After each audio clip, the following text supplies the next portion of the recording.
Today on Carolina News, history is made. North and South Korean leaders met for a historic meeting. Find out what they discussed and what this could mean for the future. A crisis in the nation. Evictions are on the rise and they're hitting closer to home than you think. Serving Columbia's homeless. The Oliver Gospel Mission celebrates their 130th anniversary. Learn about their mission and how lives have changed from their service. From the University of South Carolina, your news, your sports, your weather. Carolina News begins now. Hello and welcome to Carolina News. I'm Amanda Sharp. Good afternoon. Thanks for joining us. I'm Maria Teles. South Korea President Moon Jae-in and North Korean leader Kim Jong-un met for a historic summit today. Our Trevor Beck is live in the newsroom to tell us more. Trevor?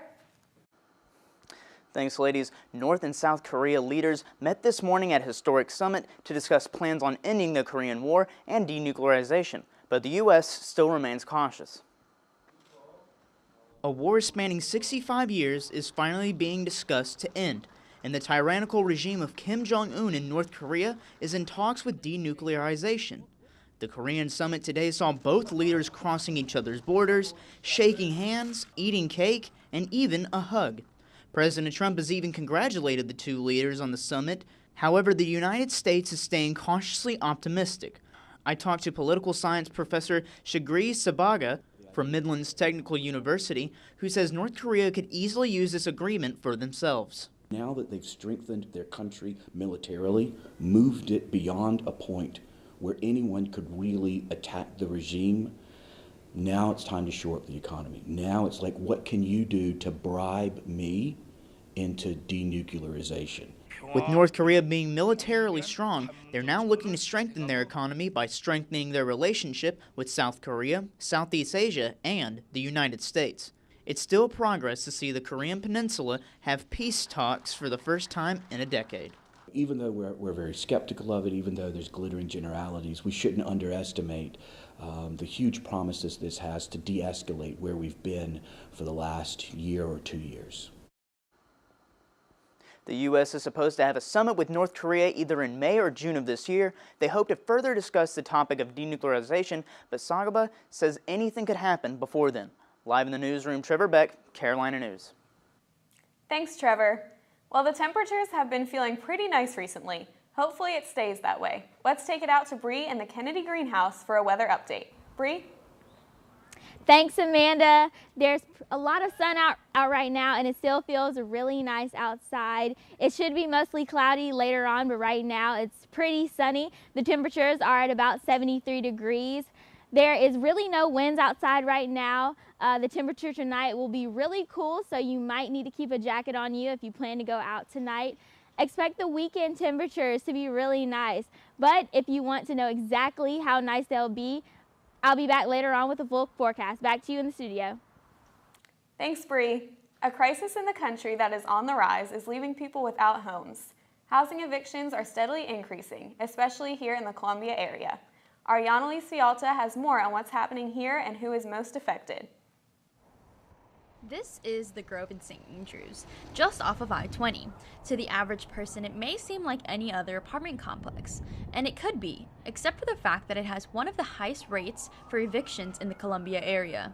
In fact, St. Andrews is #1 in the country for eviction rates in cities of its size. An estimated 3.79 households are evicted every day, though this may come as news to some. I've seen people moving and moving out, but I cannot tell what was the reason or what's the reason behind it. But the numbers are clear. The Eviction Lab is the nation's first database of evictions. It shows that eviction rates are on the rise, especially here in the Columbia area, where Columbia is #8 for large cities. South Carolina Legal Services attorney Adam Prothero says he's seen the rise firsthand. I'd say over the last last number of years, 5 or 6 years or so, since I've been tracking it, the eviction cases we take per year has been slowly increasing.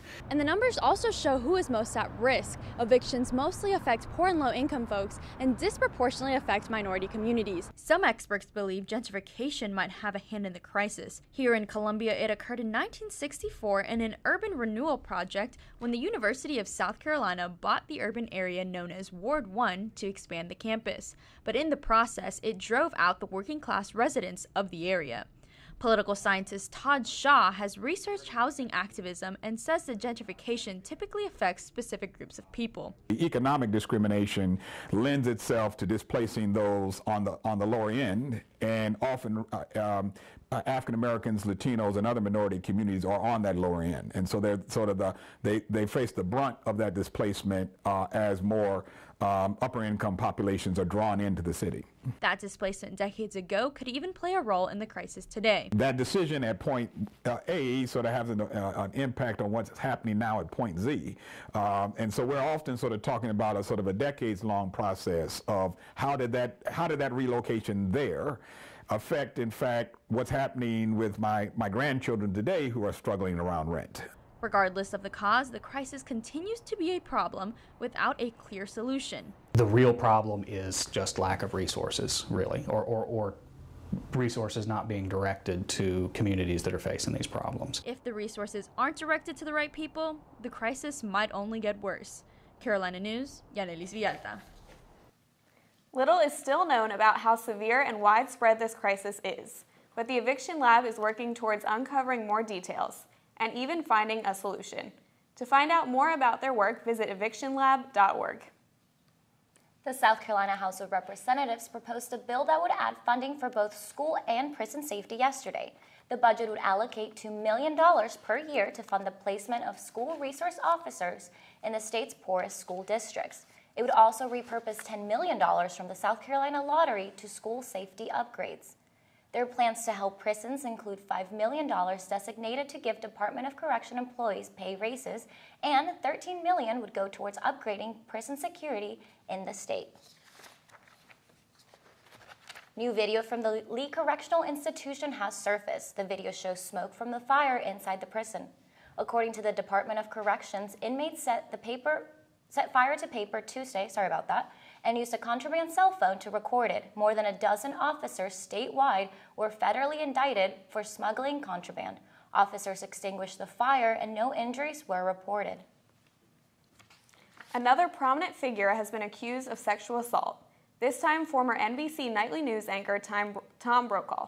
Former NBC News correspondent Linda Vester claims that Brokaw, quote, tried to force her to kiss him on 2 separate occasions.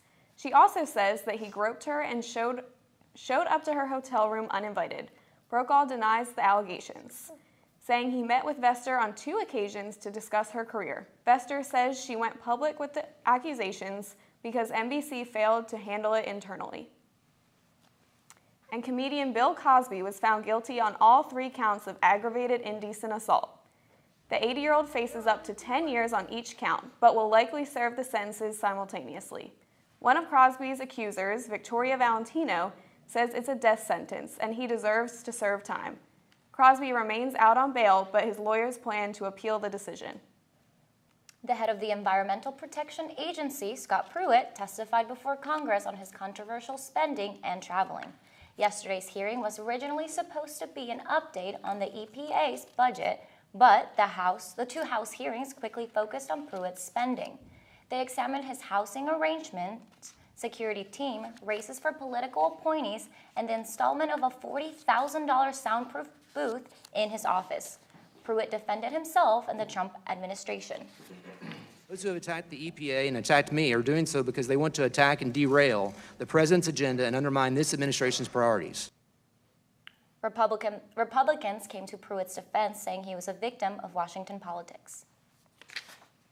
The Oliver Gospel Mission celebrated their 113th anniversary last night.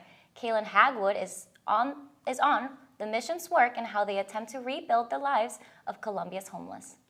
Really done turn me on. Not no 180, it turned me on with about 360.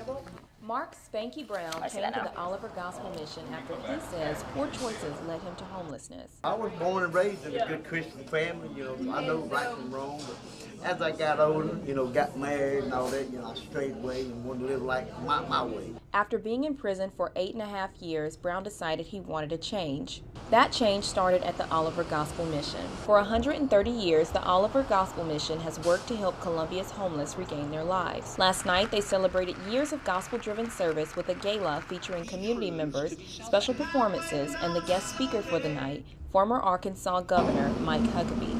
Sometimes people just can't handle that stress. Maybe they turn to a substance. Sometimes they just turn to the streets. The Oliver Gospel Mission provides not only a place for Columbia's homeless to stay, but also programming to help them get back on their feet. The multi-step program involves counseling sessions and faith-based classes in an environment that works to prepare participants for meaningful employment. Wayne Fields is the president of the mission. He said he hopes to help those who enter to reach their full potential.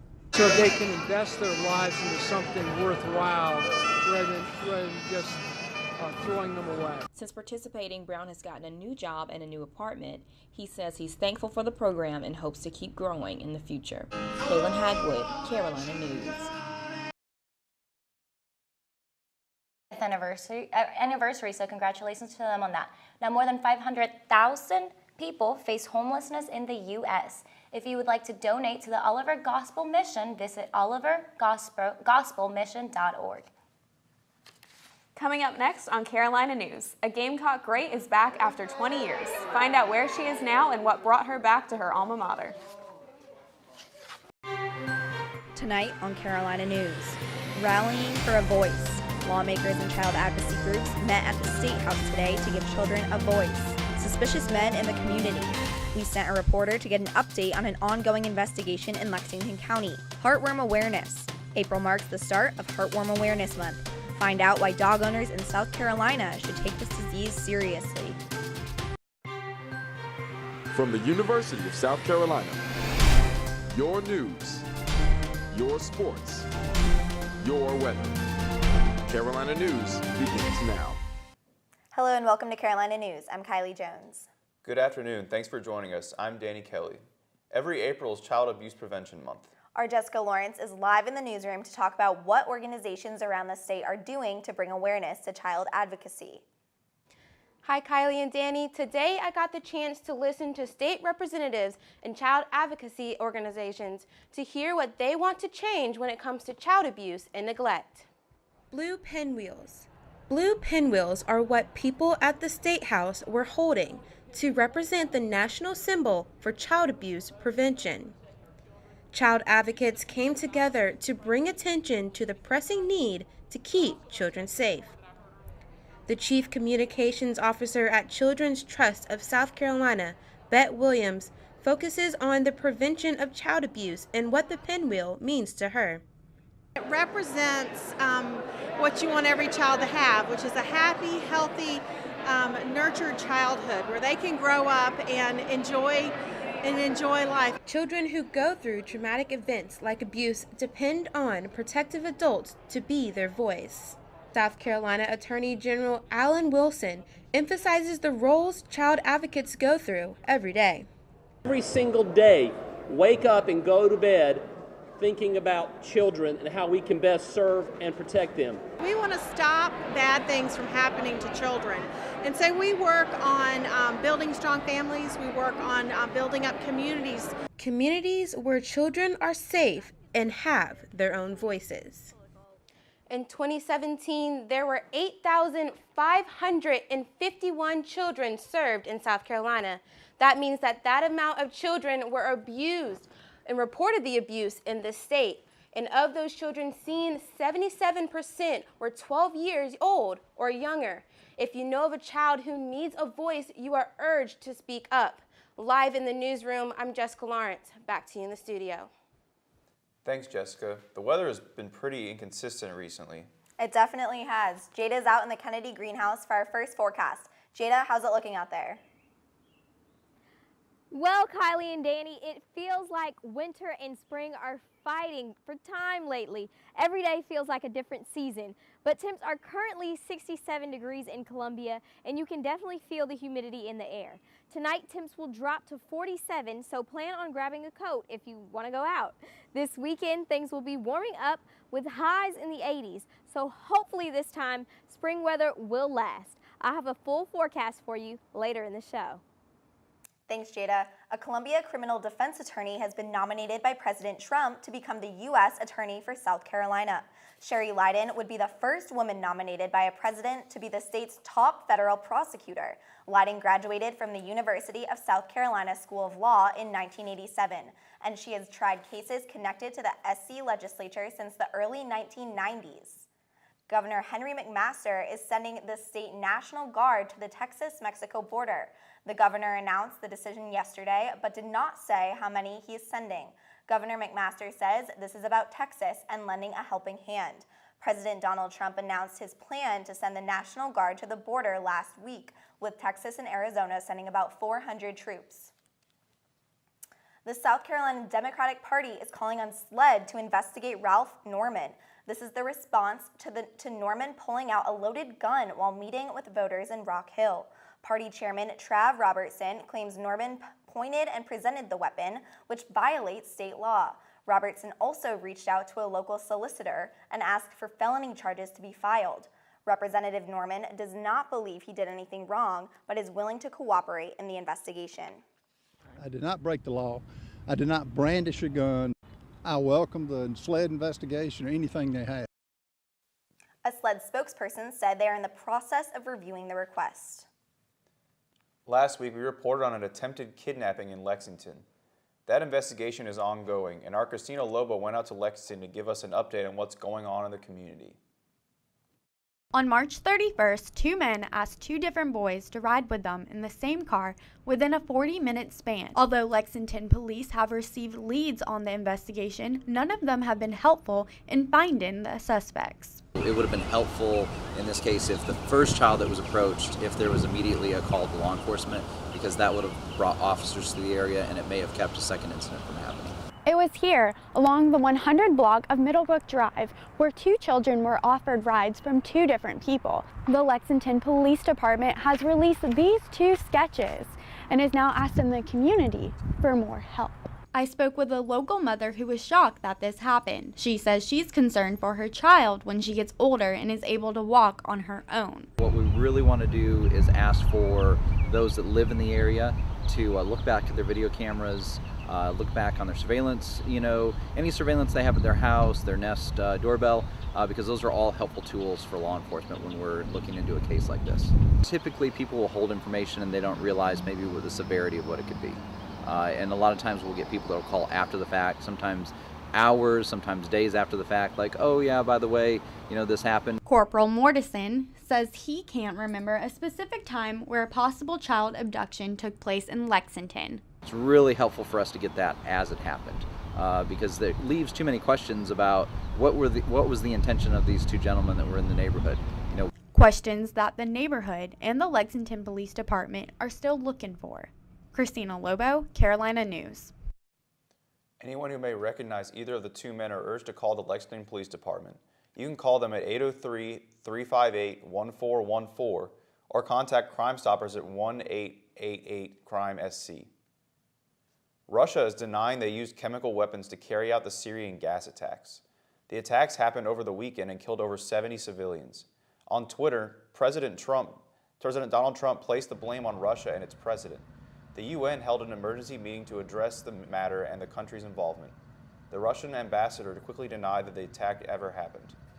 We already told you there are no witnesses to the use of chemical weapons at all. There are no traces of weapons. Neither the victims, neither killed, nor the wounded. Nobody turned to the hospitals.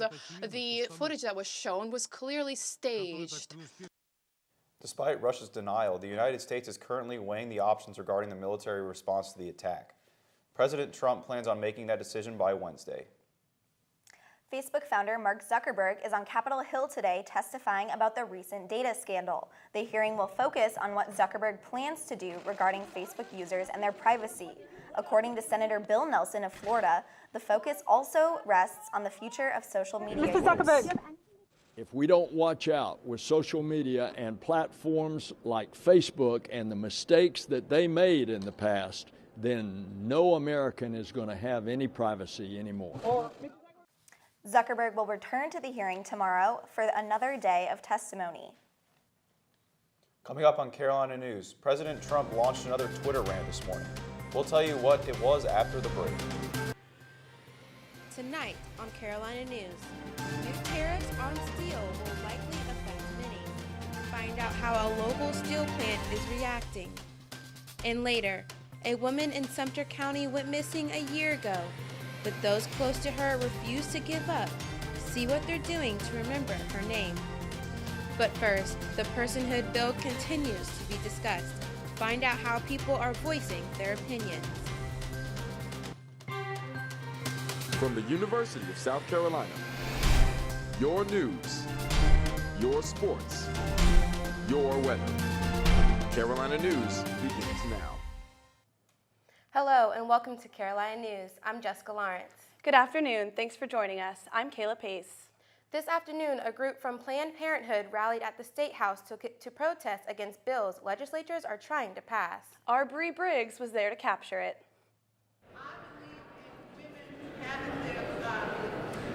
It should be their sole responsibility and prerogative to decide what happens with their body.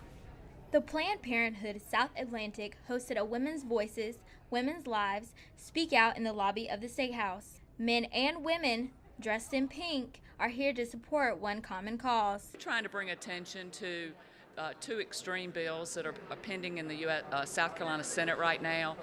Both of them impact women's reproductive rights. The two bills that they are opposing are the Personhood Act that is currently in the Senate and the South Carolina Unborn Child Protection from Dismemberment Abortion Act that is currently in the House. One is personhood, which gives constitutional rights to a fertilized egg. In many cases, it would give more rights to the egg than it would to the woman. And then the other bill is a method ban bill, which would take away one of the most common, safest methods of abortion in the second trimester. The rally featured patients, medical providers, legislators, and concerned South Carolinians who opposed the bills.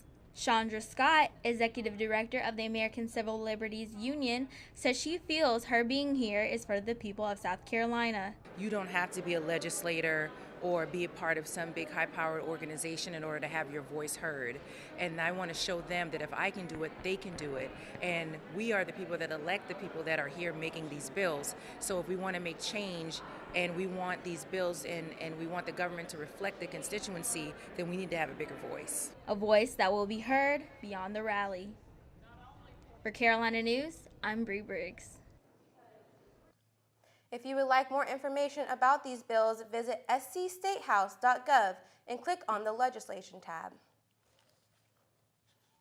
Gun laws in Florida may soon see some crucial changes. The majority Stoneman Douglas High School Public Safety Act passed the Florida State Senate yesterday.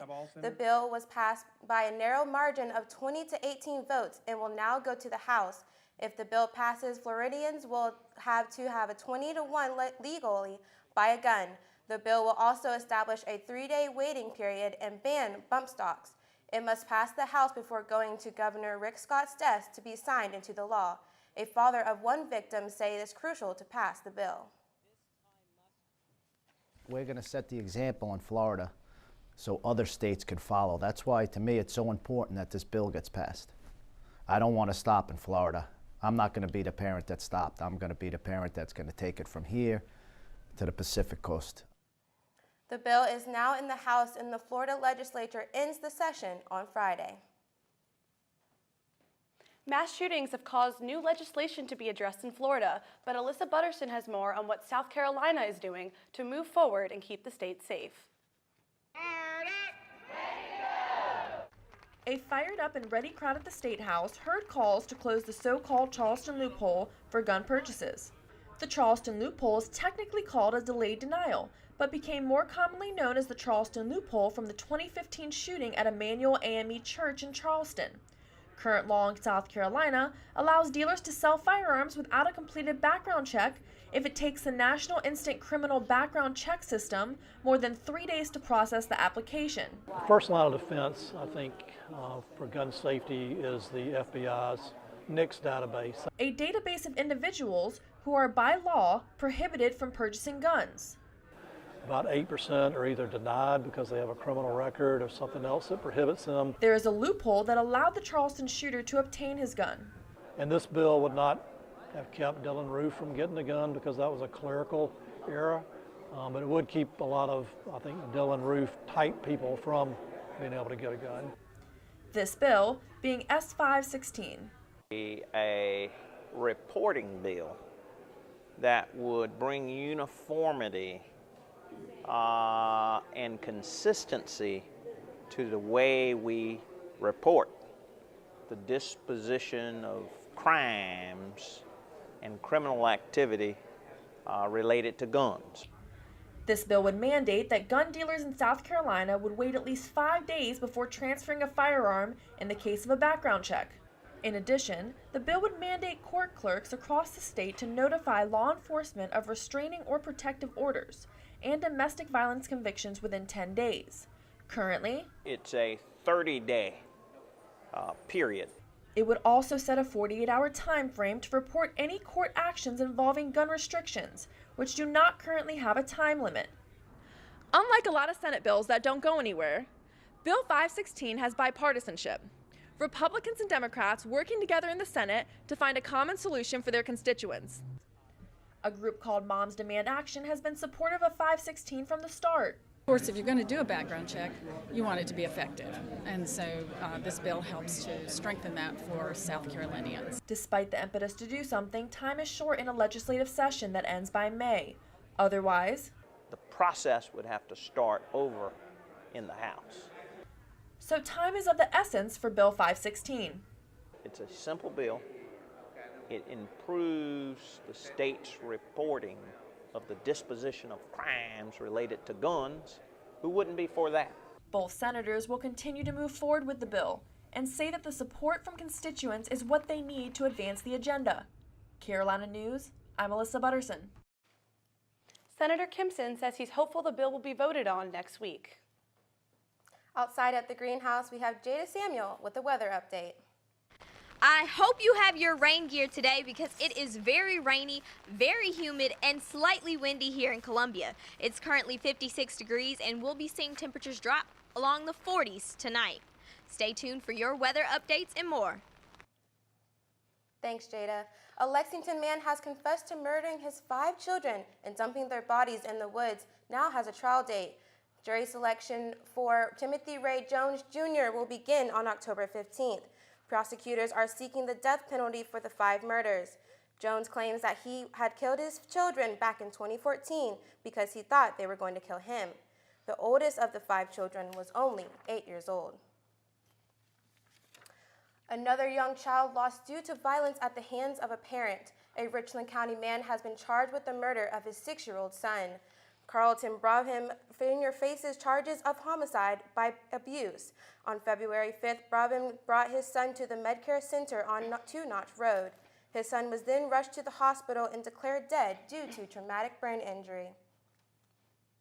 E-cigarettes could possibly be just as dangerous as smoking a traditional cigarette, and teens are falling victim to them.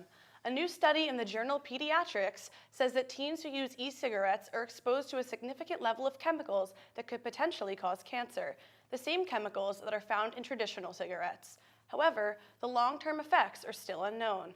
Experts say the best way to prevent the harmful health risks that come with vaping is to stop. A new trampoline park is coming to Garners Ferry Road in Columbia. The company Adrenaline Entertainment Centers focuses on active entertainment for kids. The park will include a virtual reality center, escape rooms, a gaming facility, and more. The project is currently under construction, but is expected to be open by the end of April. Wow, I love trampoline parks, so I'm super excited about this one opening up. Oh, it looks like a lot of fun. Coming up next on Carolina News, find out how President Trump's tariff announcement is affecting people in the Midlands.